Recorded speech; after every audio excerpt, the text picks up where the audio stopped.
Hello দর্শক, আপনাদের সবাইকে শুভেচ্ছা জানাচ্ছি টাইম এক্সক্লুসিভ অনুষ্ঠানে। আজকে অনেকগুলো বিষয় আমাদের মধ্যে আছে, আমরা আলোচনা করব। তার মধ্যে ইম্পর্টেন্ট নিউজ হচ্ছে যেটা যে নিউ ইয়র্ক সিটির অনেকগুলো বিষয় আছে, যে আগামী 6 জুলাই থেকে শুরু হচ্ছে রেস্টুরেন্ট খুলে দেওয়া হবে, ভিতরে ডাইনিং এর সুযোগ দেওয়া হবে। স্কুল খোলার ঘোষণা দিয়েছেন মেয়র।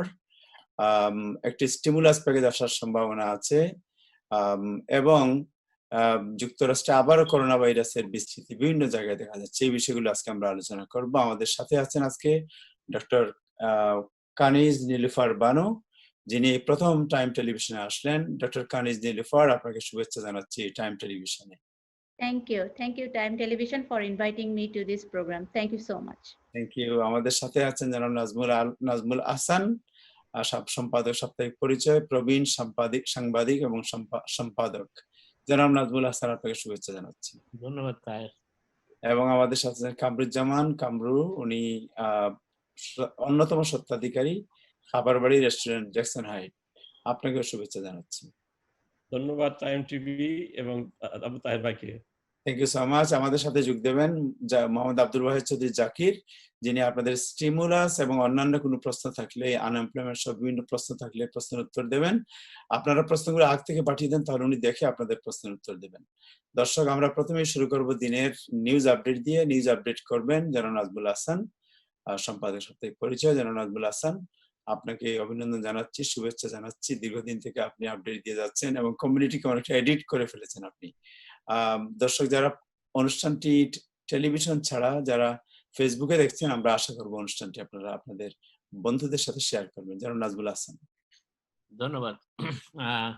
ধন্যবাদ সব প্যানেলিস্টকে এবং আজকের নতুন কয়েকজনের সাথে আমার পরিচয় আছে। কামরুল ভাইকে দেখতে পাচ্ছি, বেশ হাস্যোজ্জ্বল। যাই হোক, রেস্টুরেন্টের মালিকরা স্বভাবতই একটু হাস্যোজ্জ্বল থাকার কথা এখন, কারণ তাদের রেস্টুরেন্ট পুরো দমে চালু করার সুযোগ করা হচ্ছে। যাই হোক, যে কথাটা আবার শুরু করি প্রথমে, সেটি হচ্ছে যে আপনারা সবাই জানেন যে নিউ ইয়র্ক ছাড়া যুক্তরাষ্ট্রের বাকি সবগুলো স্টেটে বলা যায়, কানেকটিকাট এবং নিউ জার্সিকে বাদ দিলে বেশ করোনা ভাইরাসের সংক্রমণ বাড়ছে, যেটা গত কয়েকদিন ধরে আমি বলছি। কিন্তু যে হিসাবটি আজকে আমি পেয়েছি তাতে দেখা যাচ্ছে যে শুধুমাত্র নিউ ইয়র্ক স্টেট এখন নিজেকে প্রোটেক্ট করার চিন্তা ভাবনা করছে কিভাবে করা যায়, এবং সেই জন্য গভর্নর কুমো কিছু ব্যবস্থা গ্রহণ করছেন। সেটা একটু পরে আসি, কিন্তু আগে যেটা বলার চেষ্টা করছি সেটা হচ্ছে যে নিউ ইয়র্ক সিটি মেয়র আজকে সাংবাদিক সম্মেলন করে বেশ কিছু বিষয় উত্থাপন করেছেন। তার ভিতরে একটি রেস্টুরেন্টের ব্যাপার আছে, সেটি পরে আসি। প্রথমে আমি একটু হিসাবটা দিয়ে নেই যে এই 3টি হিসাবের উপরে নিউ ইয়র্কের বর্তমান পরিস্থিতির মূল্যায়ন করা হচ্ছে, এবং আগামী 6 জুলাই সম্ভাব্য তারিখ। এখনো নির্দিষ্ট করে বলার সুযোগ নেই, বাট সম্ভাব্য। সবকিছু ঠিক থাকলে আগামী 6 জুলাই নিউ ইয়র্ক সিটি তৃতীয় ফেজ অর্থাৎ ফেজ 3 তে প্রবেশ করবে। যদিও নিউ ইয়র্ক স্টেটের সবগুলো অঞ্চল, শুধু নিউ ইয়র্ক সিটি ছাড়া বাকি সবগুলি অঞ্চলই ফেজ 3 তে আছে এখন। আর এখন যেভাবে চলছে স্ট্যাটিস্টিক্স গুলো, যে হিসাব আমরা পাচ্ছি, সেটি যদি অব্যাহত থাকে তাহলে নিউ ইয়র্ক সিটিও 6 জুলাই সোমবার থেকে ফেজ 3 তে প্রবেশ করবে। আর আজকে মেয়র যে সাংবাদিক সম্মেলনে যে তথ্যটা দিয়েছেন তাতে দেখা যাচ্ছে হসপিটাল অ্যাডমিশন সেটা কমেছে কিছুটা। এর আগের দিন ছিল 65 জন, আজকে নেমে এসেছে, সেটি গতকাল নেমে এসেছে 61-তে। এবং এই হিসেবগুলো কিন্তু শুধু নিউ ইয়র্ক সিটির 11 হেলথ অ্যান্ড হসপিটাল কর্পোরেশনের অধীনে যে হসপিটালগুলো আছে সেখান থেকে পাওয়া। এবং এই হাসপাতালগুলোতে ইন্টেনসিভ কেয়ার ইউনিটে রোগী ছিল 312 জন, যেটা আগের দিন ছিল 328। কিন্তু টেস্ট যে লক্ষ্যমাত্রা 375-এর বেশি হতে পারবে না, তাহলে ফেজ 3 তে যাওয়া মুশকিল হবে। এখনো আমরা লক্ষ্যমাত্রার ভিতরেই আছি নিউ ইয়র্ক সিটি। আর সর্বশেষ যে গুরুত্ব, যে বিষয়টিকে গুরুত্ব দিয়ে বলা হয়, আর সেটি হচ্ছে টেস্টিং। এবং এই টেস্টিংটি এখন বর্তমানে যুক্তরাষ্ট্রের সবচাইতে বেশি আলোচিত বিষয়। এবং আপনারা জানেন, আমি একটু পরে আসি সেই কথায়, ডক্টর অ্যান্থনি ফাউচি আজকে প্রায় দীর্ঘ 2 মাস পর খুব সম্ভবত হোয়াইট হাউসের প্রেস ব্রিফিং, করোনা টাস্ক ফোর্সের প্রেস ব্রিফিং এ অংশ নিয়েছেন, এবং তিনি এই টেস্টিং এর ব্যাপারে কিছু কথা বলেছেন, সেটা আমি পরে আসছি।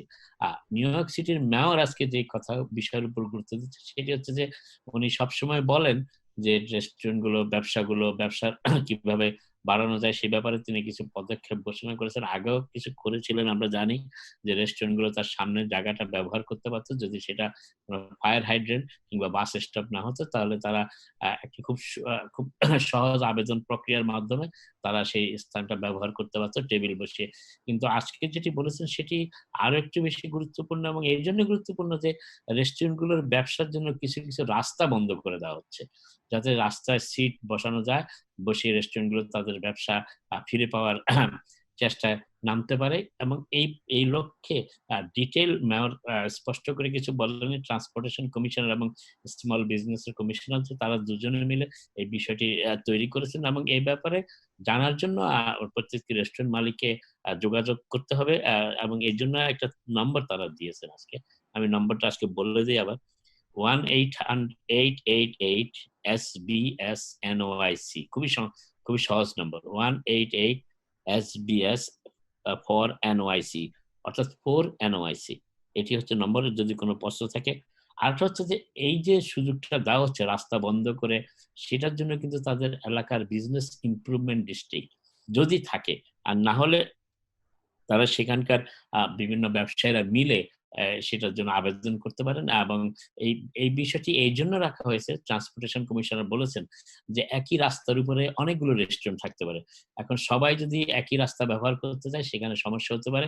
সেইজন্য আলোচনার ভিত্তিতে তারা যদি যৌথভাবে কোনো আবেদন পেশ করে, সেটি গ্রহণ করা সহজ হবে। না হলে সিটির পক্ষ থেকে নির্ধারণ করে দেওয়া হবে কে ব্যবহার করতে কে পারবে না। তবে বিষয়টি একটু জটিল, অতটা সহজ নয়।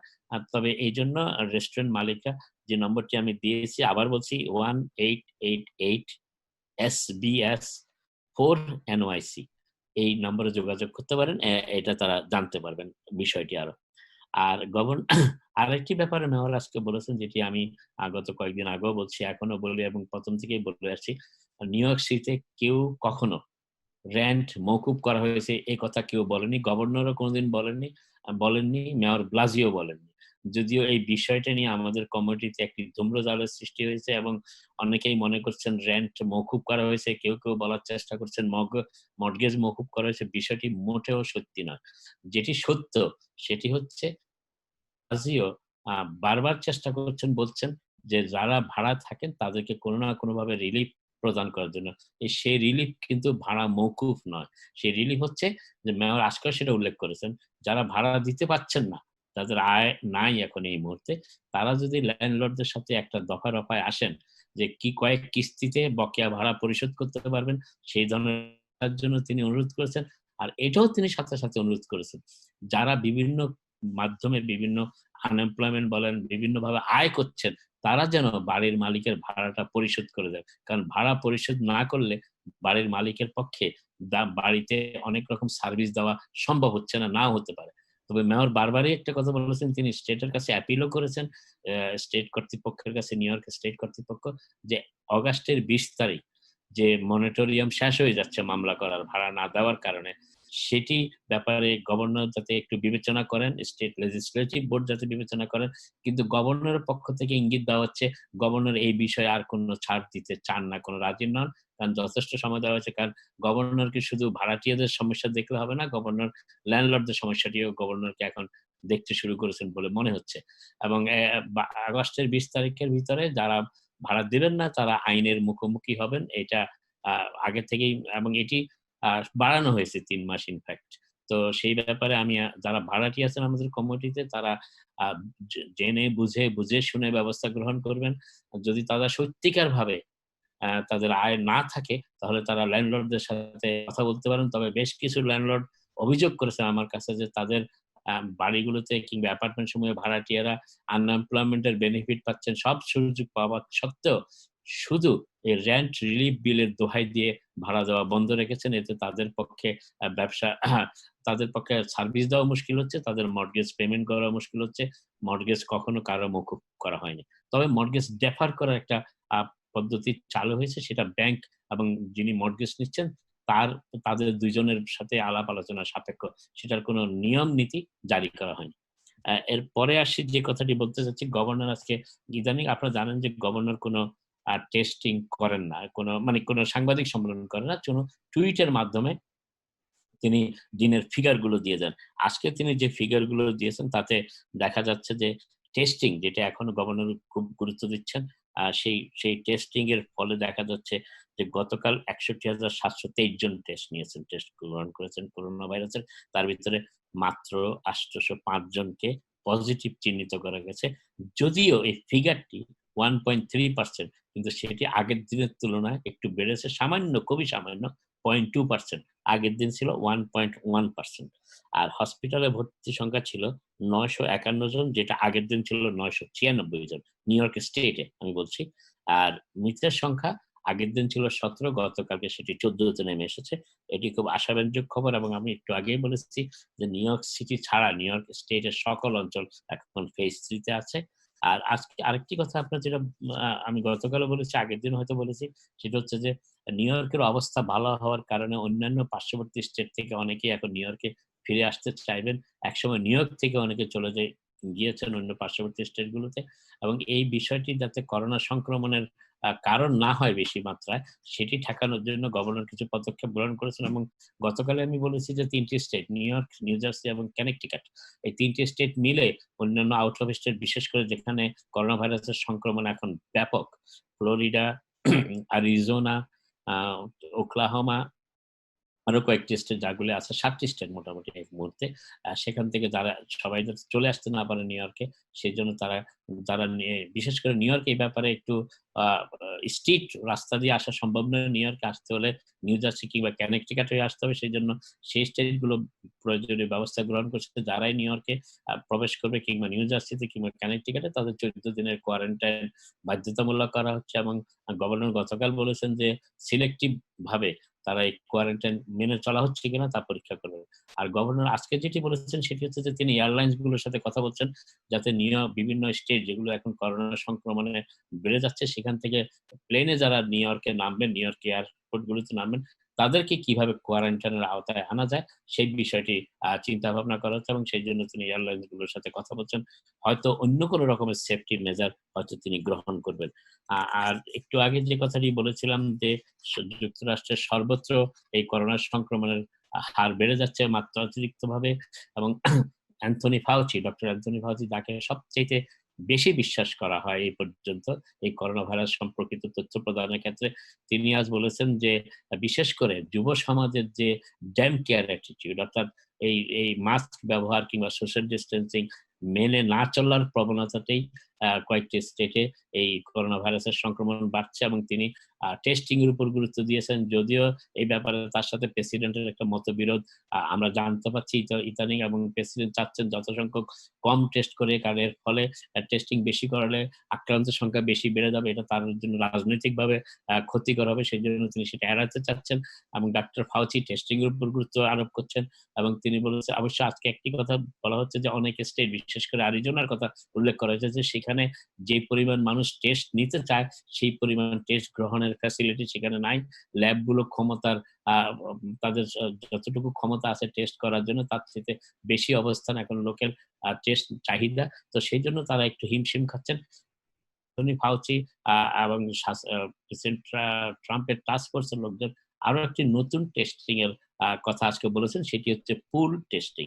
যদিও নিউ ইয়র্ক স্টেটে এটা ভাবা হচ্ছে না, কারণ নিউ ইয়র্ক সিটি মেয়র আজকেও বলেছেন, গভর্নর বলেছেন টেস্টিং এর ব্যাপারে, এবং নিউ ইয়র্ক সিটি আজকেও বলেছেন।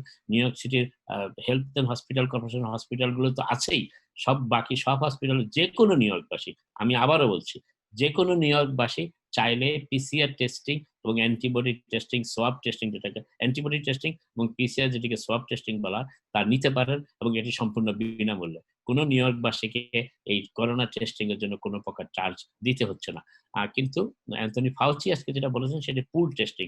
এটি একটি অভিনব আ আ ক্যাটেগরি আমি বলব। এইজন্য পুলের থেকে ধরা হয় একটি পুল। ধরেন ২০০ লোকের একটি পুলকে, সেখান থেকে ২০ জনকে টেস্ট করা হবে, এবং এই ২০ জনের ভিতর যদি কাউকে টেস্টিং এ পজিটিভ পাওয়া না যায়, তাহলে ধরে নেওয়া হবে ওই পুলের সবাই করোনা মুক্ত। কিন্তু যদি ২ জন কিংবা ৩ জনকে কিংবা একটা নির্দিষ্ট মাত্রার লোকের টেস্টে পজিটিভ পাওয়া যায়, তাহলে সেখানে সবাইকে আবার টেস্টিং করতে হবে। এইটা হচ্ছে পুল টেস্টিং, এবং এইটা এখন নতুন একটি প্রক্রিয়া, বেশি টেস্ট করা হচ্ছে। এবং অ্যান্থনি ফাউচি আজকে আবারও গুরুত্ব আরোপ করেছেন যে যুক্তরাষ্ট্রকে করোনা মুক্ত রাখতে হলে যত বেশি সম্ভব টেস্টিং করতে হবে। এবং আরো একটি কথা সেন্টার ফর ডিজিজ কন্ট্রোল আজকে বলেছে যে মাস্ক ব্যবহারটি বাধ্যতামূলক করতে হবে প্রতিটি মানুষের জন্য। এবং আরেকটি কাকতালীয় ব্যাপার হচ্ছে জো বাইডেন, যিনি প্রার্থী সম্ভাব্য, তিনি আজকে বলেছেন যে তিনি প্রেসিডেন্ট নির্বাচিত হলে যুক্তরাষ্ট্রে মাস্ক ব্যবহার পাবলিক প্লেসে বাধ্যতামূলক করার চেষ্টা করবেন। অতএব দেখা যাচ্ছে যে করোনা ভাইরাসের ক্ষেত্রে মাস্কের ব্যবহারটি খুবই, খুবই গুরুত্বপূর্ণ হয়ে দাঁড়াচ্ছে। এবং যদিও আমরা লক্ষ্য করছি ইদানিং নিউ ইয়র্ক সিটিতে বেশ কিছু লোক মাস্ক ব্যবহার করছেন না, কিন্তু তাদের করা উচিত, কারণ এই সংক্রমণের ক্ষেত্রে মাস্কই হচ্ছে একমাত্র প্রতিরোধ করার প্রক্রিয়া। আর আজকে সবচেয়ে উল্লেখযোগ্য খবর যেটি আমি এখন বলতে চাচ্ছি, সেটি হচ্ছে যে আপনারা জানেন যে আমাদের মসজিদগুলোতে ব্লাজিও এবং গভর্নর কুমো যে নিষেধাজ্ঞা জারি করেছেন প্রেয়ার স্থাপন, মসজিদ নয় শুধু, খ্রিস্টানদের চার্চ এবং জুইশ সম্প্রদায়ের সিনেগাগ গুলোতে। আজকে নিউ ইয়র্কের একজন জাজ সাহেব আলবানিতে, তিনি আজকে মেয়র এবং গভর্নরের এই সিদ্ধান্তকে এনফোর্স করতে ব্লক করে দিয়েছেন। অর্থাৎ এখন থেকে মসজিদগুলো এবং সিনেগাগ গুলো তারা তাদের সমাবেশ করতে পারবে, ধর্মীয় সমাবেশ করতে পারবে। এবং এই রায় দেবার সময় খুবই কঠোর সমালোচনা করেছেন জাজ, মেয়র ব্লাসিও এবং গভর্নরের। তারা বলেছেন যে যারা আন্দোলন করেছে, বিক্ষোভ করেছে জর্জ ফ্লয়েডের সময়, প্রোটেস্টারদেরকে সুযোগ দেওয়া হয়েছে আন্দোলন করার জন্য, আর তিনি প্রেয়ার কিন্তু প্রার্থনা করার সুযোগ দেওয়া হয়নি। এটি চরম অন্যায় এবং এটি একপেশে সিদ্ধান্ত, এবং এই রায়টি একটি যুগান্তকারী পদক্ষেপ ফেলবে। যদিও গভর্নর বলেছেন যে তারা এই বিষয়টি চিন্তা ভাবনা করছেন কিভাবে ফেস করা যায়। তবে গভর্নর যে কথাটি আমি কয়েকবার উল্লেখ করেছি এই শোতে, যে গভর্নর এবং মেয়র বিশেষ করে মেয়র ব্লাজিওকে সাংবাদিক সম্মেলনে একাধিকবার প্রশ্ন করা হয়েছিল যে আপনি প্রটেস্ট যারা করছেন, বিক্ষোভ যারা করছেন, তাদের প্রতি এত লেনিয়েন্ট, অথচ যারা তাদের আত্মীয় স্বজন মারা গেছে তাদের জানাজায় যেতে পারছে না, ধর্মীয় সমাবেশে অংশগ্রহণ করতে পারছে না, একটি জুইশ ফিউনারালকে পুলিশ জোরপূর্বক বন্ধ করেছে, সেই ক্ষেত্রে আপনি বন্ধ করেন, কিন্তু আপনি প্রটেস্টের অনুমতি দিচ্ছেন, বিক্ষোভের অনুমতি দিচ্ছেন। তখন মেয়র বলেছিলেন যে দুই ধরনের জিনিস, একটি ঐতিহাসিক দায়িত্ব পালন করছেন, একটি ঐতিহাসিক প্রয়োজনে, আর একটি স্বাস্থ্যগত প্রয়োজনে। কিন্তু আজকে যে বিচারক সার মেয়রের সেই ভূমিকা এবং গভর্নর সেই ভূমিকার তীব্র সমালোচনা করেছেন। যাই হোক, মসজিদগুলোতে আমরা জানি যে প্রতিটি মসজিদেই খুব সীমিত সংখ্যক ভাবে, চার্চগুলোতেও সীমিত সংখ্যক ভাবে প্রার্থনার ব্যবস্থা করা হচ্ছে। কিন্তু এই জাজের এই রায় যদি স্টেট আপিল না করে, তাহলে আমার মনে হয় মসজিদের সমাবেশ এবং চার্চগুলোতে সমাবেশ, সিনেমাগুলোতে সমাবেশের আর কোনো গভর্নরের এক্সিকিউটিভ অর্ডারের বাধাটি সেখানে আর কার্যকর হবে না, হচ্ছে না। যাই হোক, এটি একটি গুরুত্বপূর্ণ খবর। এমনিতেও আমরা জানি যে আগামী ফেজ 3 তে অলমোস্ট 50% এরও বেশি অকুপেন্সি দেওয়া হচ্ছে মসজিদগুলোতে। এখন 25% অকুপেন্সি আছে অলরেডি ফেজ 2 তে। আর আজকে যেটা একটু আগে বলেছিলাম যে নিউ ইয়র্ক আর সমগ্র যুক্তরাষ্ট্রে গতকাল এবং গত পরশুদিন প্রায় 40,000 নতুন সংক্রমণের সংখ্যা বলা হয়েছে, এবং এই সংক্রমণটা দিনে দিনে বাড়ছে। এই ব্যাপারে কি করা যায় সেটি নিয়ে সবাই এখন ভাবনা চিন্তা করেছে। তবে নিউ ইয়র্কের গভর্নর এবং মেয়র নিউ ইয়র্কবাসীকে সতর্ক অবস্থানে থাকতে বলেছেন সবসময়, ফেস মাস্ক ব্যবহার করার জন্য এবং যতখানি সম্ভব সোশ্যাল ডিস্টেন্সিং মেনটেন করার জন্য বলেছেন। আরেকটি বিষয় সেটি হচ্ছে যে এই দেখা গেছে যে আমরা আগেই জানি যে বিশেষ করে অশ্বেতাঙ্গ এবং হিস্প্যানিক সম্প্রদায় এই করোনা ভাইরাসের সবচেয়ে বেশি শিকার। কিন্তু আজকে একটি তথ্যে জানা গেছে যে প্রতি 3 জনের 1 জন কালো মানুষ অর্থাৎ অশ্বেতাঙ্গ লোক জানেন যে তাদের কেউ না কেউ এই করোনা ভাইরাসে প্রাণ হারিয়েছেন, যেখানে প্রতি 9 জনের 1 জন সাদা মানুষ জানেন যে করোনা ভাইরাসে তাদের পরিবারের কেউ না পরিচিত জন কিংবা পরিবারের কেউ না কেউ এটা আক্রান্ত হয়েছেন। এটাও একটি চরম বৈসাদৃশ্য। এবং এরপরে আর ল্যাটিন আমেরিকা হচ্ছে পৃথিবীর পপুলেশনের মোট জনসংখ্যার মাত্র 8%, কিন্তু এই মুহূর্তে ল্যাটিন আমেরিকায় করোনা ভাইরাসে আক্রান্তের সংখ্যা পৃথিবীর সকল মানুষের অর্ধেক। অতএব এটিও একটি ব্যাপক আকার সেখানে ধারণ করছে, ব্যাপক আকারে সংক্রমণ বাড়ছে। আর আজকে থেকে আরেকটি খবর হচ্ছে যে জুলাইয়ের 1 তারিখ থেকে ইউরোপিয়ান ইউনিয়ন গুলো তাদের দেশগুলোর ভিতরে ট্রাভেল অ্যালাউ করছে, কিন্তু কোনো যুক্তরাষ্ট্রবাসীকে সেখানে ট্রাভেল করতে দেওয়া হচ্ছে না আপাতত। এবং সবশেষে আরেকটা খবর বলতে চাচ্ছি, সেটি হচ্ছে যে ভারতে দিল্লি শহরে যেখানে ৫ লক্ষ মানুষের বসবাস, সেখানে প্রতিটি নাগরিককে টেস্টিং এর আওতায় নিয়ে আসার ঘোষণা দিয়েছে দিল্লির গভর্নমেন্ট। শেষ করার আগে আরেকটি কথা বলতে চাই, করোনা ভাইরাসের ক্ষেত্রে নতুন সেন্টার ফর ডিজিজ কন্ট্রোল নতুন ৩ টি উপসর্গের কথা বলেছেন, যেগুলি আমাদের স্মরণ রাখতে হবে। তার ভিতরে একটি হচ্ছে সর্দি, অনবরত সর্দি, এবং এটিও আমাদের গুরুত্ব মনে রাখতে হবে, এবং আরেকটি হচ্ছে ডায়রিয়া। তো এগুলো মনে রাখতে হবে, এগুলিও কিন্তু করোনার সিম্পটম। তবে করোনার প্রতিষেধক হিসাবে আ ডাক্তার এবং বিজ্ঞানীরা ইমিউন সিস্টেমকে বাড়ানোর কথা বলেছেন। ইমিউন সিস্টেমের সেইজন্য আপনারা যদি নিয়মিতভাবে ইমিউন সিস্টেম বাড়ায় খাবারগুলো খান, যার মধ্যে রয়েছে মাছ, মাংস তো আছেই, সামান্য করে, তবে এনাফ ভেজিটেবলস, এর পাশাপাশি সাপ্লিমেন্ট হিসাবে ভিটামিন D3, জিংক এবং ভিটামিন সি গ্রহণ করতে পারেন। আপনারা সবাই আবার ভালো থাকেন। আবার কথা হবে পরবর্তীতে। থ্যাংক ইউ জনাব নাজমুল হাসান আপনাকে। আমরা এখন কথা বলবো doctor Nilufar Banu MD, Kaniz Nilufar Banu MD, যিনি attending physician, infectious disease faculty, Brookdale University Hospital, Brooklyn. Doctor Kaniz, আপনাকে শুভেচ্ছা জানাচ্ছি অনুষ্ঠানে। আপনি জানেন যে যুক্তরাষ্ট্রে নিউ ইয়র্কে করোনা ভাইরাস কিছুটা কন্ট্রোল হয়ে এলেও আবার দেখা যাচ্ছে বিভিন্ন জায়গায় ভাইরাসের সংক্রমণ এবং বিস্তৃতি বেড়েই চলেছে, এবং এটা এক ধরনের অনেকের মধ্যে আতঙ্ক এবং এক ধরনের উদ্বেগের সৃষ্টি করেছে যে আসলে আমরা কি হচ্ছে, কোথায় যাচ্ছি, আমরা কি সারা জীবন এইভাবে থাকবো না কি হবে? আপনার অ্যানালাইসিস কি? আপনার সাউন্ডটা মিউট করা আছে কানিজ। ধন্যবাদ মিস্টার তাহির। আপনি খুব সুন্দর একটা সময় উপযোগী প্রশ্ন করেছেন। এটা এই মুহূর্তে খুবই মানে সবার মনে এই প্রশ্নটা যাচ্ছে, এখন কি হবে আমাদের? লকডাউন খুলে যাচ্ছে আস্তে আস্তে করে, ফেজ 2, ফেজ 3 তে এখন চলে আসছে। তো এই মুহূর্তে আমরা যেটা দেখছি নিউ ইয়র্কে এখন, আমার আগে যে ভাই বললেন একটা স্ট্যাটিস্টিক্স দিলেন, ওটা খুবই ঠিকঠাক স্ট্যাটিস্টিক্স উনি দিয়েছেন যে আগে থেকে সংক্রমণ অনেক কমে এসেছে, আমাদের রোগীর হসপিটালে অ্যাডমিশন অনেক কমে এসেছে এবং মৃত্যুর হারও অনেক কমে এসেছে।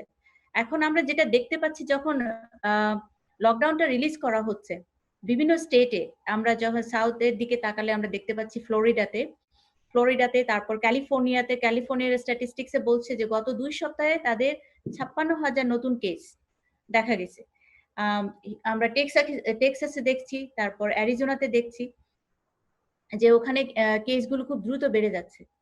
তো এটার কারণ হিসেবে প্রথম আমরা যেটা দেখতে পাচ্ছি সেটা হচ্ছে যে আমাদের যে করোনা ভাইরাসের যে সংক্রমণটা হয়, একটা হচ্ছে যে ড্রপলেটের মাধ্যমে কাশি দিলে ওর মধ্যে যে আমাদের যে জীবাণুটা ওটা ছড়ায় যায় বাতাসে এবং সেখান থেকে অন্য মানুষ নিতে পারে।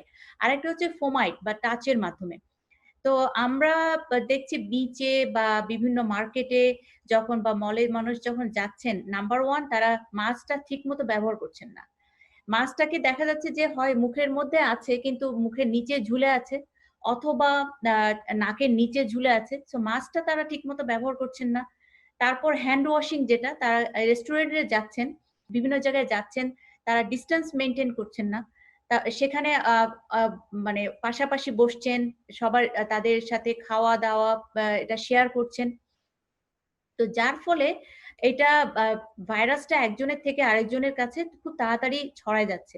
এবং সবাইকে যে এবং এসিম্পটোমেটিক পেশেন্ট যারা থাকেন, যাদের কোনো সিম্পটম থাকে না, তারা কিন্তু একটা পটেনশিয়াল সোর্স। কারণ তাদের কোনো সিম্পটম থাকে না। তারা জানেন না যে তাদের ভাইরাসটা আছে। সো তারা যখন অন্য মানুষের সাথে মিশছেন, তখন ওটা অন্য মানুষকে ছড়ায় দিচ্ছেন। তো এইভাবে আমরা দেখতে পাচ্ছি young generation, specially young generation, যারা এই যে নিয়ম বিধিটা যেটা মেনে চলছেন না দেখে এই ডিজিজটা আবার খুব তাড়াতাড়ি স্প্রেড করে যাচ্ছে। কিন্তু আমরা একটা জিনিস দেখছি, কিন্তু এইজ মানে 65 and above তাদের মধ্যে কিন্তু এই সংক্রমণটা একটু কম আছে। ফ্লোরিডাতে বলেন, আমরা যদি টেক্সাসের দিকে তাকাই বা ক্যালিফোর্নিয়ার দিকে তাকাই, অ্যারিজোনার দিকে তাকাই, আমরা দেখবো যে ওখানে 65 and above তাদের মধ্যে এই রোগের সংক্রমণটা একটু কম, কিন্তু ইয়াং জেনারেশনের মধ্যে বেশি। কারণ ইয়াং জেনারেশন বাইরে যাচ্ছেন ওয়েদারের জন্য এবং এই জন্য এটা ছড়াচ্ছে। আমরা ঠিকমতো বিধিনিষেধ যেটা রুলস এন্ড রেগুলেশনস ওটা আমরা ঠিকমতো মেনে চলছি না। ধন্যবাদ। তো আমাদের এই যে আপনি যেটা বললেন এর কোনো এখন পর্যন্ত কোনো ধরনের ট্রায়াল মানে মেডিসিন অথবা এর কোনো ভ্যাকসিন অথবা অন্য কোনো সম্ভাবনা আছে নাকি যে এটাকে আপনার ইয়ে করেন? Thank you mister. একটা হচ্ছে যে আমাদের ট্রিটমেন্ট যেটা এখনো আমাদের কাছে ওরকম স্পেসিফিক কোনো ঔষধ যেটা অ্যান্টিভাইরাল মেডিকেশনস ওটা এখনো আমাদের হাতে এখনো আসেনি। তো আমরা যেটা এখনো ট্রিটমেন্ট বলতে যেটা আমরা বোঝাচ্ছি সেটা হচ্ছে সাপোর্টিভ ট্রিটমেন্ট। তো এটা ডিপেন্ড করে তার সিভিয়ারিটির উপরে ডিপেন্ড করে তাকে সেভাবে ট্রিটমেন্ট দেওয়া হচ্ছে। যদি যাদের শ্বাসকষ্ট হচ্ছে, অক্সিজেন স্যাচুরেশন কমে যাচ্ছে, তাদের অক্সিজেন দেওয়া হচ্ছে। যারা রেসপিরেটরি ফেলিওর ডেভেলপ করে ARDS ডেভেলপ করে যাচ্ছে তাদেরকে ইন্টুবেট করা হচ্ছে এবং অর্গান ফেলিওর ডেভেলপ করে গেলে সে অর্গান ফেলিওরের সাপোর্ট দেওয়া হচ্ছে। সো ইন জেনারেল এটা এখনো সাপোর্টিভ কেয়ারটা দেওয়া হচ্ছে যেটা হচ্ছে মেইন ট্রিটমেন্ট। তার পাশাপাশি আমরা কিছু ওষুধ শুরুতে ব্যবহার করেছি, যেমন হাইড্রোক্সিক্লোরোকুইন ব্যবহার করেছি, অ্যাজিথ্রোমাইসিন ব্যবহার করেছি, রেমডেসিভির ব্যবহার করেছি, আরো কিছু ওষুধ আমরা ব্যবহার করেছি, টকিলিজুমাব। তারপর প্লাজমা ট্রান্সফিউশন প্লাজমা ট্রান্সফিউশনটাতে আমরা অনেক ভালো একটা মানে রেজাল্ট পেয়েছি। এখনো যারা হসপিটালে আছেন প্লাজমা তাদেরকে দেওয়া হচ্ছে। ওষুধ এটা ডিপেন্ড করছে পেশেন্টের কন্ডিশনের উপরে আমরা ট্রিটমেন্ট করছি। এখন আপনি দ্বিতীয় কোশ্চেন আপনি যেটা করেছেন সেটা হচ্ছে যে ভ্যাকসিন। হ্যাঁ, ভ্যাকসিনটা আমাদের কাছে এখনো আসেনি। এখনো এটা ফেজ 2 এবং ফেজ 3 ট্রায়ালের উপরে চলছে। চায়না একটা শুরু করেছে সাইনোভেক, যেটা ওদের ফেজ 3 ট্রায়ালে চলে আসছে এবং ওদের ওরা যে আউটকামটা দেখেছে সেখানে রেসপন্সটা খুব ভালো পেয়েছে। ইনিশিয়ালি ওরা হিউম্যান ট্রায়ালে যেটা দেখেছে যে অ্যান্টিবডিটা ওরা 14 দিনের মধ্যে অ্যান্টিবডি চলে এসছে বডিতে এবং 28 দিনের মাথায় অ্যান্টিবডি লেভেলটা খুব মানে হাই লেভেলে চলে আসছে এবং সেটা প্রোটেক্টিভ লেভেলে চলে আসছে। কিন্তু ওরা আরো একটা জিনিস দেখেছে যে side effect of the vaccine. অনেক প্রায় 40 থেকে 50% পিপল যেটা তাদের মাইনর থেকে মডারেট লেভেলে, মাইল্ড টু মডারেট লেভেলে কিছু সাইড এফেক্ট ওরা পেয়েছে, যেমন জ্বর বা ফিভার, বডি এক, some reaction like allergic reaction, the headache, nausea, malaise. But ওরা এখন ওটার উপরেই দেখছে যে ওরা কতটা সহনীয় লেভেলে যেতে পারে, যেটা ওদের ফেজ 3 ট্রায়ালটা শেষ হয়ে গেলে তখন আমরা দেখতে পাবো যে ভ্যাকসিনটা কতটা কাজে আসবে। আরেকটা আমাদের এখানে যেটা ভ্যাকসিন তৈরি হচ্ছে মডার্না যেটা করছে সেটা হচ্ছে মেসেঞ্জার আরএনএ এর উপরে। ওটা ফেজ 2 ট্রায়াল অলরেডি শুরু হয়ে গেছে, ফেজ 3 ট্রায়ালের জন্য রেডি হচ্ছে এবং সেখানে আমাদের ফেজ 2 ট্রায়ালে আমরা যেটা দেখেছি যে রেসপন্সটা আমরা ভালো পেয়েছি, বিশেষ করে আর সাইড এফেক্টটা অনেক মাইনর লেভেলে। তো আমরা আশা করছি একটা ভালো একটা ভ্যাকসিন ফেজ 3 ট্রায়ালটা শেষ হয়ে গেলে আমরা বুঝতে পারবো যে ভ্যাকসিনটা কতটা উপকারে আসবে। কিন্তু এটাই শেষ না, আমাদের একটা ভ্যাকসিন তৈরি করতে কয়েক বছর লেগে যায়। হয়তো ফেজ 3 ট্রায়াল হয়ে গেলে তখন একটা ক্লিনিক্যাল ট্রায়াল হয়তো আসতে পারে, যেটা এখনো আশা করা হচ্ছে আগামী বছর শুরুর দিকে হয়তো বা আমরা ওইভাবে ভ্যাকসিনটা এসে যেতে পারে। কিন্তু একটা পরিপূর্ণ ভ্যাকসিন পেতে হলে নরমালি কয়েক বছর লেগে যায়। তো এখন আমরা আশা করছি আমরা খুব তাড়াতাড়ি একটা ভ্যাকসিন পাবো ইনশাআল্লাহ। Thank you so much. আপনার লাস্ট কোয়েশ্চেন আপনাকে করতে চাই যে আপনার নিউ ইয়র্কে যখন প্রথম করোনার শুরু হলো তখন দেখা গেল প্রচুর লোক মারা যাচ্ছিলেন, কিন্তু এখন দেখা যাচ্ছে যে হ্যাঁ করোনার আক্রান্ত হলেও মৃতের সংখ্যা কমে এসেছে। এতে কি আপনারা যে ট্রিটমেন্ট করেন এই ট্রিটমেন্টের মধ্যে গুণগত কোনো পরিবর্তন বা চিকিৎসার যে পদ্ধতির মধ্যে কোনো পরিবর্তন, অথবা আপনাদের ওই সময় একটা নতুন জিনিস ছিল যেটা আপনারা অনেকেই ইউজড ছিলেন না, এখন আপনারা হ্যান্ডেল করা জানেন বিষয়টা কিভাবে হ্যান্ডেল করতে হবে, আপনি কিভাবে এটাকে ব্যাখ্যা করেন? এটাও খুব ভালো, থ্যাংক ইউ এই কোশ্চেনটা করার জন্য। প্রথম দিকে আপনি চিন্তা করেন রেশিও, তখন অ্যাডমিশন রেট ছিল, পেশেন্টের নাম্বার ছিল অনেক বেশি, প্রতিদিন হাজার হাজার মানুষ মানে এফেক্টেড হচ্ছিল এবং তার মধ্যে আপনি যদি দেখেন সিভিয়ারিটি সেই অনুযায়ী, যদি ধরেন আমি একটা এক্সাম্পল দিচ্ছি, যদি 1000 মানুষ ইনফেক্টেড হয় তার মধ্যে যদি 1% যদি আপনার সিভিয়ারলি এফেক্টেড হয় তাহলে আমার প্রায় 100-র মতো পেশেন্ট। তো সেখান থেকে রেশিওটা এখন আমাদের অনেক কমে এসেছে। তো সেই রেশিও অনুযায়ী আমাদের সিভিয়ারিটিটাও আমরা সিভিয়ার পেশেন্টের রেশিওটা কমে এসেছে, সেটা একটা ব্যাপার। আরেকটা ব্যাপার হচ্ছে যে যখন পেশেন্ট প্রথম দিকে আসছিলেন, যারা প্রথম দিকে বুঝতে পারছিলেন না, হয়তো শ্বাসকষ্ট ছিল, হয়তো অন্যান্য সিমটম ছিল, তো মার্চ এপ্রিলের দিকে তারা হয়তো চিন্তা করছিলেন এটা নর্মাল একটা সর্দি কাশি, তো তারা একটু দেরি করেও আসছিলেন। তো যখন হসপিটালে আসছিলেন দেখা যাচ্ছিল যে তখন অনেক অ্যাডভান্স হয়ে গেছে, হয়তো সাথে সাথে ইন্টুবেট করা হচ্ছিল। হ্যাঁ, তারপরে হয়তো অনেক পেশেন্ট আমরা দেখেছি যে ইমার্জেন্সি রুমে যখন আসছে তখন অলরেডি তারা রেসপিরেটরি ফেলিওর, অন্যান্য organ failure, kidney failure, liver failure নিয়ে আসছিল। সো এই যখন পেশেন্ট এই যে অর্গান ফেলিওর গুলি নিয়ে আসে তাদের ডেথ রেট অলরেডি বেড়ে যায়, এটা 80 থেকে 90% মানে মর্টালিটি রেট থাকে। তো এরকম পেশেন্ট যখন প্রথম দিকে আসছিল, একটা হচ্ছে রেশিওর ব্যাপার, আরেকটা হচ্ছে যে এখন মানুষ অনেক সচেতন হয়ে গেছে। একটু সিমটম হলে বা একটু কিছু হলে সাথে সাথে ডাক্তারের সাথে, তার প্রাইমারি কেয়ার ডক্টরের সাথে যোগাযোগ করছে এবং সেই অনুযায়ী তারা একটা ফলো করছে, তাদের ইনস্ট্রাকশন ফলো করছে। তো সেটাও একটা ব্যাপার। ট্রিটমেন্টের ব্যাপারে আমি বলবো যে এখন আমাদের প্লাজমা ট্রান্সমিশন যেটা দেওয়া হচ্ছে আমরা ওটা দিতে পারছি। ওষুধগুলি এখন যেটা আমরা তো ওরকম ইফেক্টিভ কোনো ওষুধ, আমাদের কিছু ট্রায়াল, এখনো ট্রায়াল চলছে, তবে প্রিলিমিনারি কিছু ট্রায়ালে আমরা দেখেছি যে ওষুধগুলি আমরা প্রথম দিকে যেটা ব্যবহার করেছি সেটা অত বেশিটা ইফেক্টিভ না। তারপরেও আমাদের যে এখনো ফাইনাল ট্রায়ালের জন্য যে রেজাল্টের জন্য আমরা ওয়েট করছি, ইনশাল্লাহ আমরা দেখতে পাবো যদি এর মধ্যে থেকে কোনো একটা ওষুধ আমরা পাই যেটা ইফেক্টিভ। তবে কিছু কিছু ওষুধ আমরা এখনো ব্যবহার করছি যখন ওরকম, তবে সিভিয়ারিটিটা অনেক কমে এসেছে, সিভিয়ার পেশেন্টের অ্যাডমিশন রেটও অনেক কমে এসেছে এখন। আর মানুষের অনেক সচেতনতা অনেক এখন আগের থেকে অনেক বেশি সচেতন। এখন মানুষ আগে থেকেই বুঝতে পারছে এবং আগে থেকেই সেটা টেক কেয়ার করছে, তো যেটা Okay, আমাদের জন্য খুব ভালো। আপনি জানেন যে বাংলাদেশি কমিউনিটি এই যে কোভিড-19 বা করোনায় বাংলাদেশি কমিউনিটি অত্যন্ত বড় ধরনের ক্ষয়ক্ষতির সম্মুখীন হয়েছে, অনেক প্রাণ হারিয়েছে অনেক বাংলাদেশি। এই অবস্থায় বর্তমান সিচুয়েশনে আপনি যারা আমরা পরিবার পরিজন নিয়ে বসবাস করছি বা এখানে থাকছি তাদের ব্যাপারে কোনো আপনার সংক্ষিপ্ত কোনো সাজেশন আছে? Thank you. আমি আমরা বাংলাদেশের পরিস্থিতিটা আমরা প্রত্যেক দিনই আমরা লক্ষ্য করছি বা আমরা খোঁজ খবর রাখছি। আমাদের বন্ধু বান্ধব যারা সিনিয়র আছেন, আত্মীয় স্বজন আছেন, আমার অনেক বন্ধু, আমার ক্লাসমেট যারা বাংলাদেশে আছেন তাদের সাথে যোগাযোগ হচ্ছে, তো সেভাবে আমরা জানতে পারছি। কিন্তু বাংলাদেশে যেটা, আমাদের দেশে যেটা এই মুহূর্তে সংকট যেটা আছে সেটা হচ্ছে ডিমান্ড এন্ড সাপ্লাই। হ্যাঁ, পেশেন্টের রেশিও অনুযায়ী তার যে ট্রিটমেন্ট সাপ্লাই যেটা, সেটার একটা বড় এক ধরনের একটা গ্যাপ আছে। যেমন পেশেন্টের অক্সিজেন দরকার, যাদের অক্সিজেন দরকার তাদের জন্য পরিমিত পরিমাণে অক্সিজেনটা নাই। আর অনেক পেশেন্ট যেটা বেড, যেটা বলে bed ratio, patient bed ratio, এটা অনেকটা অপ্রতুল আছে। তার জন্য অনেক রোগী একটু ভোগান্তিতে আছেন, সময় মতো হসপিটালে যেতে পারছেন না বা হসপিটালে গেলেও সেখানে বেড পাচ্ছেন না। তো এই মুহূর্তে আমার যেটা আমাদের অবজারভেশন থেকে আমার যেটা মনে হয়, আমাদের বাংলাদেশে কোভিড পেশেন্টের জন্য আরো হসপিটাল বাড়ানো দরকার, আরো কিছু বেড বাড়ানোর দরকার, এবং সাপ্লাই যেটা অক্সিজেন এবং যে মানে প্রাথমিক পর্যায়ে যে চিকিৎসাগুলি দেওয়া হয়, এই সাপ্লাই এবং ডিমান্ড, এটার যে বিশাল একটা ফারাক আছে, যে গ্যাপ আছে, গ্যাপটাকে কমিয়ে আনা দরকার। থ্যাংক এবং ইউ সো মাচ। জি, গো আহেড।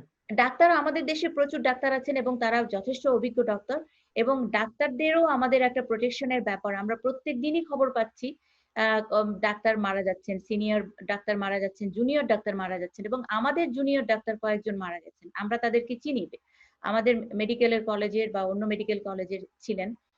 তো এখানে ডাক্তারদেরও একটা প্রোটেকশনের ব্যাপার আছে। এখন পিপি যথেষ্ট এভেলেবল হয়েছে, কিন্তু যে মাস্ক যেটা, ওটা মনে হয় যে N95 মাস্ক যেটা রেসপিরেটর, ওটার এভেলেবিলিটি মনে হয় এখনো ডিমান্ড এবং সাপ্লাইয়ের মধ্যে একটা গ্যাপ আছে। তো ডাক্তারদের প্রোটেকশনটা দরকার, নার্সদের প্রোটেকশনটা দরকার, আর হসপিটাল বেডটা বাড়ানো এবং অক্সিজেন সাপ্লাই এবং অন্যান্য যে দরকারি জিনিসপত্র, এটা সাপ্লাইটা একটু দ্রুতভাবে যদি বাড়ানো যায় তাহলে আমরা রোগীদেরকে সেভ করতে পারবো বাংলাদেশে। থ্যাংক ইউ ডক্টর কানিজ, আপনাকে অসংখ্য ধন্যবাদ। আমি Thank যাচ্ছি কামরুজ্জামান আপনার কাছে। কামরুল ভাই, খাবার বাড়ি রেস্টুরেন্ট হচ্ছে জ্যাকসন হাইটের এক ধরনের প্রাণ। এই রেস্টুরেন্ট কি উদ্বোধন হচ্ছে, আপনারা শুরু করছেন আবার? জি, আসসালামু আলাইকুম। জি, প্রথমে ধন্যবাদ জানাই তাহির ভাইকে, এবং আমি স্পেশালি ধন্যবাদ জানাই নাজরুল ভাইকে। বিশেষ করে দীর্ঘ 4 মাস আমরা যারা ভিতরে ছিলাম, আসলে ঘরের ভিতরে ছিলাম, হয়তো সবাই কিন্তু সারাদিন অপেক্ষা করতো সন্ধ্যার পরে 9টার সময় কখন টাইম টিভির এই প্রোগ্রামটা শুরু হবে। এটার থেকে সারাদিনে হয়তো মানুষ সবাই CNN, Fox অনেক নিউজ টিউজ দেখতো, কিন্তু অনেকে সবাই বুঝতো না। কিন্তু এই 9টার দিকে প্রোগ্রামে সারাদিনের আপগ্রেডটা আমাদের দিত নাজমুল ভাই। এইজন্য আমি নাজমুল ভাইকে আমার অন্তঃস্থল থেকে ধন্যবাদ জানাই। আমি স্মরণ করি ওই সকল ভাই বোনদের যারা এই প্যান্ডেমিকের সময় মারা গেছেন। বিশেষ করে আমাদের নিউ ইয়র্কে অনেক লোক যারা আমার খুব কাছের লোক ছিল, যাদেরকে আমি প্রতিনিয়ত আমার রেস্টুরেন্টে সবসময় সন্ধ্যার পরে বসে থাকতে দেখতাম। তারা খাওয়া-দাওয়া করতো, চা খাইতো, গল্প করতো, তাদের সাথে কথা হইতো সবসময়। তাদেরকে হয়তো আর কোনোদিন আর পাবো না। এদেরকে আমি দোয়া করি আল্লাহ যেন তাদেরকে জান্নাতুল ফেরদৌস নসিব করেন। আমরা অনেক দীর্ঘ ৫ মাস পরে ৬ জুলাই আমাদের ৩য় ধাপে আমাদের নিউ ইয়র্ক ওপেন করতে যাইতেছে, যাতে আমাদের রেস্টুরেন্ট গুলো আমাদের ওপেন করতে বসায় খাওয়াইতে পারি। বিশেষ করে এটলিস্ট 50% ক্যাপাসিটি লেস করে আমাদের যেরকম এখন ৭০ জন বসাইতে পারি উপরে, এটারে অলমোস্ট 50 লেস করে 30-40% পিপলরে বসায়া আমরা সুন্দর সার্ভিস দিতে পারবো আরকি। এবং যদিও অনুমতি দিছে বাইরে খাওয়ানোর জন্য, কিন্তু আমরা জানি যে বাঙালিরা আমরা যারা আছি কিন্তু বাইরে বসে খাওয়ার অভ্যস্ত না। ফ্যামিলি নিয়ে সবাই একটু নিরিবিলি পরিবেশে, সুন্দর পরিবেশে খাওয়ার জন্য সবাই খুশি, আনন্দ ফিল করি। বাইরের জন্য আমরা অভ্যস্ত না। এবং টু গো খানা খুব একটা ভালো বিজনেস চলে নাই বিগত এই ২-৩ মাসে। কোনোভাবেই না। হয়তো আমরা সেজন্য অধীর আগ্রহ অপেক্ষা করতেছি ৬ জুলাই আমাদের সেই কাঙ্ক্ষিত দিন। আল্লাহ যদি ওই দিন সবাইকে সুন্দরভাবে আবার যদি আর না বাড়ে, সবাইকে সুন্দরভাবে আমরা বসায় খাওয়াইতে পারবো এবং সোশ্যাল ডিসটেন্স মেইনটেইন করে ৬ ফিট দূরত্ব বজায় রেখে যদি কাস্টমার বেশি হয় আমরা বাইরে লাইন দাঁড়াইতে বলবো। একটা করে টেবিল শেষ হওয়ার পরে আবার টেবিলই করবে। আমার যথেষ্ট জায়গা আছে উপরে, নিচে এবং পার্টি হল। এট লিস্ট আমি অনেক লোকরে বসায় খাওয়াইতে পারবো আরকি। কিন্তু আপনার ক্যাপাসিটি কত লোকের আপনার? আমার অলমোস্ট উপরে সব মিলে অলমোস্ট ২০০ লোকের ক্যাপাসিটি আছে। আমি এট লিস্ট ১০০ জন তো খাওয়াইতে পারবো ইনশাআল্লাহ, বসাইতে পারবো আরকি। এই সুযোগ আছে আরকি। আপনি কি গভর্নমেন্টের পক্ষ থেকে কি ধরনের রেস্ট্রিকশন বা কি ধরনের নির্দেশনা দেওয়া হয়েছে আপনাদেরকে, যারা ঢুকবে গিয়ে তাদের কি কোনো বিশেষ মাস্ক পরে যেতে হবে, হ্যান্ড স্যানিটাইজারের ব্যাপারে কি ধরনের নির্দেশনা আছে আপনাদের? এটা হলো প্রথমে ঢুকতে হবে এট লিস্ট তাদেরকে মাস্ক থাকতে হবে আরকি। মাস্ক থাকতে হবে এবং আমাদের হ্যান্ড স্যানিটাইজার থাকবে, ওগুলো ইউজ করবে, হ্যান্ড ওয়াশ করবে, খাওয়া-দাওয়া করার পরে মানে ডিসটেন্স এট লিস্ট অনেক ফাঁকে, ফাঁকে বসাইতে হবে টেবিলগুলো আরকি।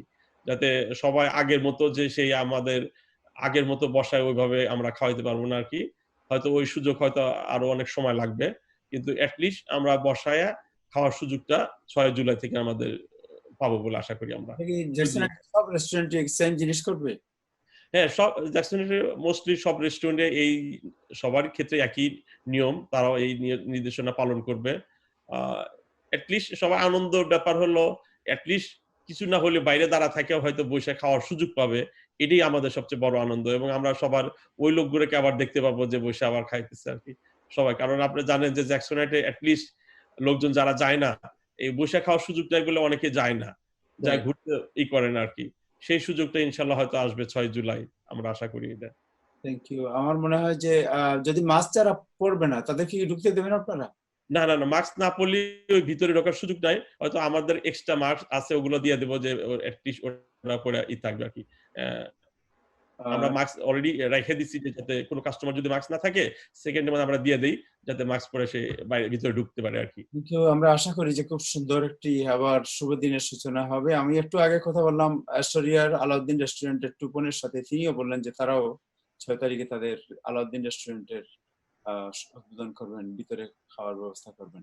ডক্টর কানেজ ফাতিমা, যারা এই যে ভিতরে খাবেন, ভিতরে ঢুকবেন, রেস্টুরেন্ট আপনি জানেন রেস্টুরেন্ট উদ্বোধন হচ্ছে, এদের ব্যাপারে কোনো সাজেশন আছে আপনার?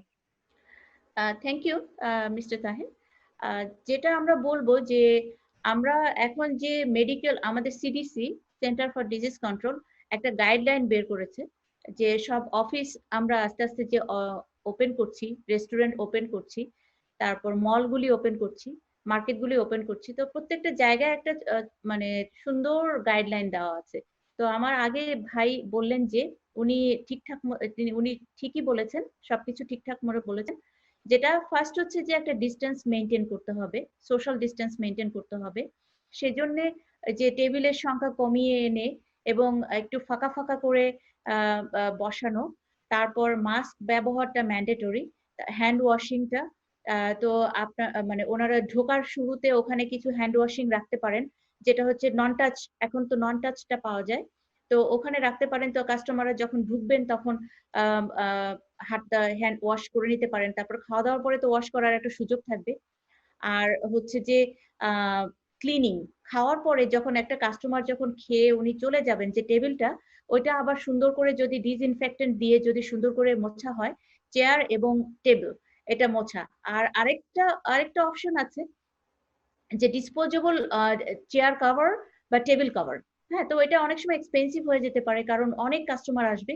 সেটা আরেকটা অপশন, যেটা প্লাস্টিক কভার, যেটা অনেক কম দামি ওটা, অথবা চেয়ারটাকে কভার করলো, প্রত্যেকটা কাস্টমার চলে গেল, ওটা আবার ফেলে দেওয়া হলো, যেটা আমাদের মেডিকেল অফিসের জন্যও বলা হচ্ছে।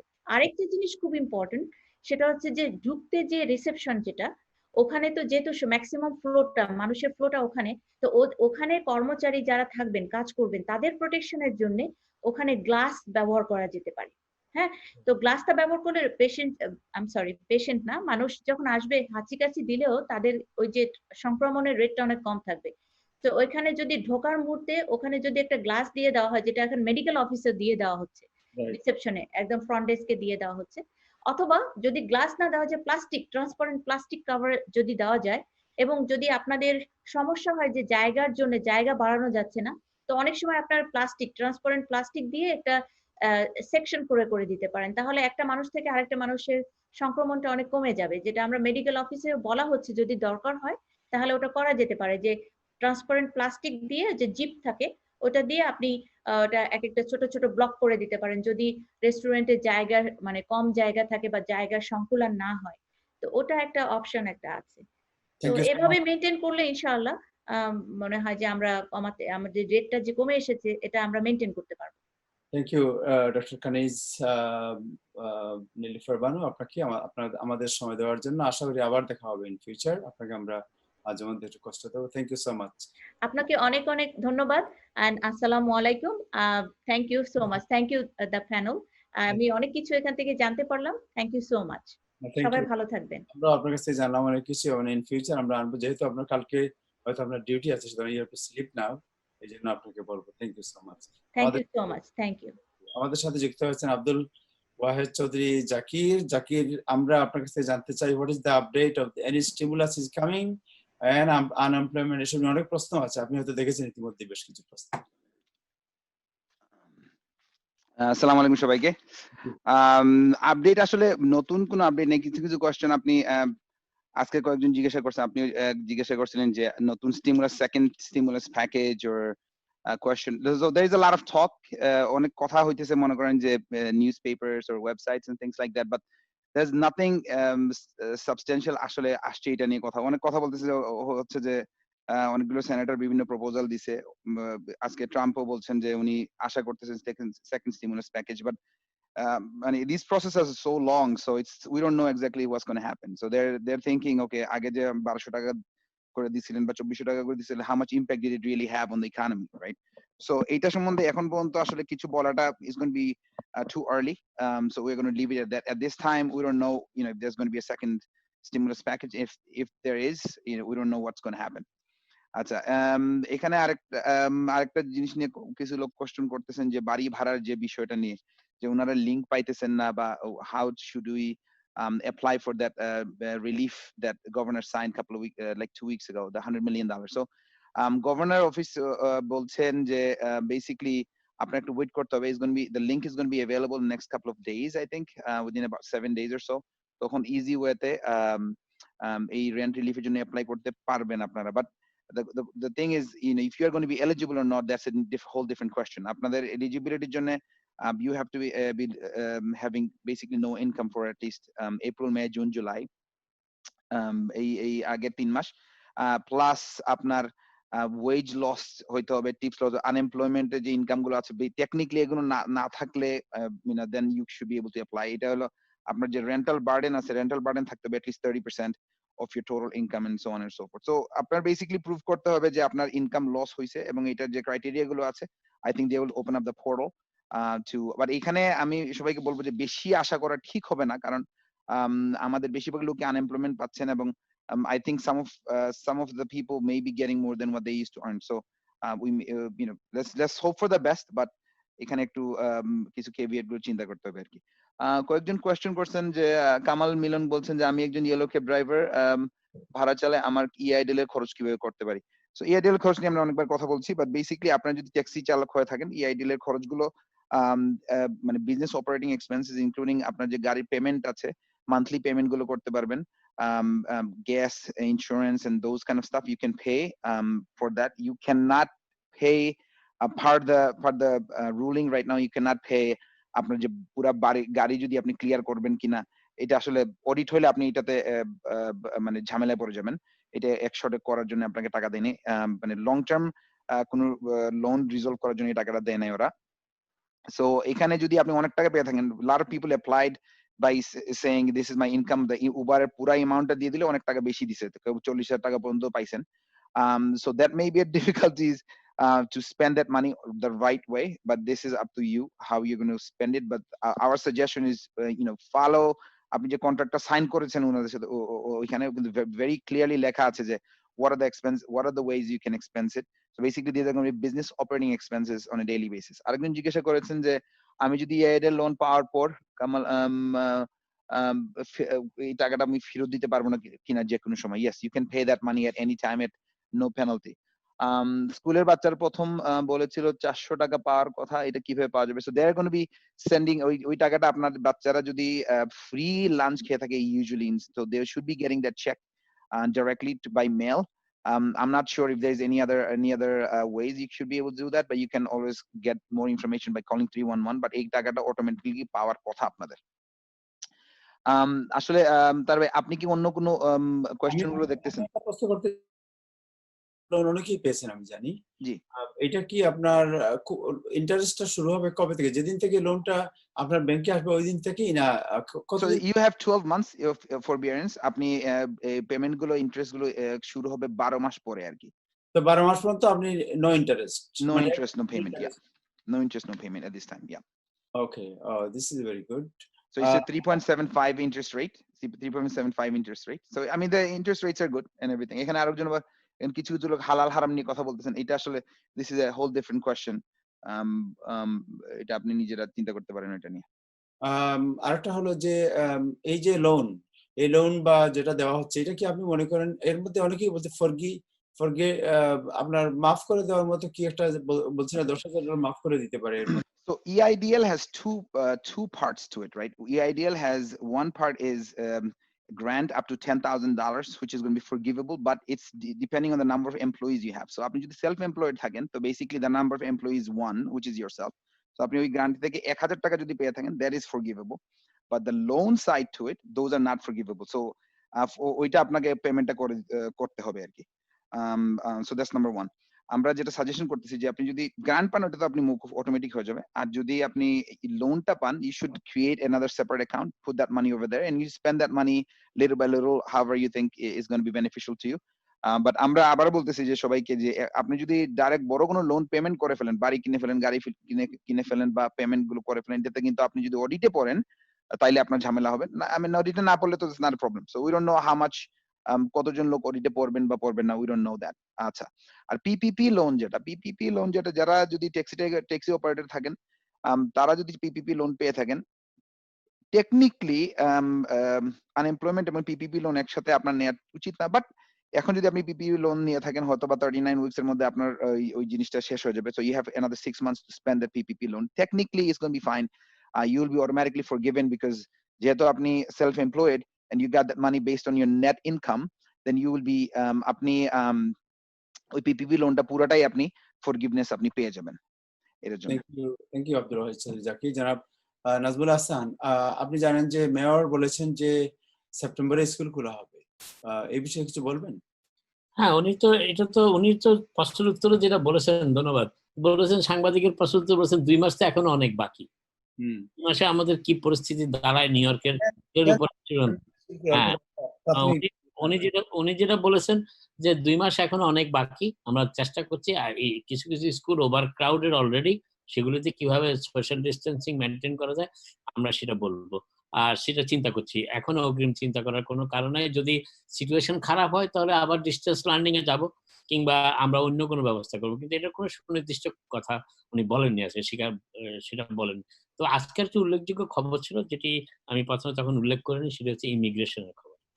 অ্যাসাইলাম প্রার্থীদের ক্ষেত্রে এই বিষয়টি খুব গুরুত্বপূর্ণ আমি মনে করি এবং যেটা গতকালকে এই রায়টি হয়েছে সুপ্রিম কোর্টে 7 হলো রায়ের পক্ষে 7 জন বিচারক খুবই লেফট উইং মানে যাদের উদারনৈতিক বিচারক বলা হয় তাদেরও 3 জন কিন্তু এখানে সমর্থন দিয়েছে 2 জন এখানে সমর্থন দিয়েছেন এবং সেই ক্ষেত্রে তারা হচ্ছেন লুথ বেডার গেইনসবার্গ এবং আরেকজন বোধহয় স্টিভেন স্যামুয়েল আলিটো।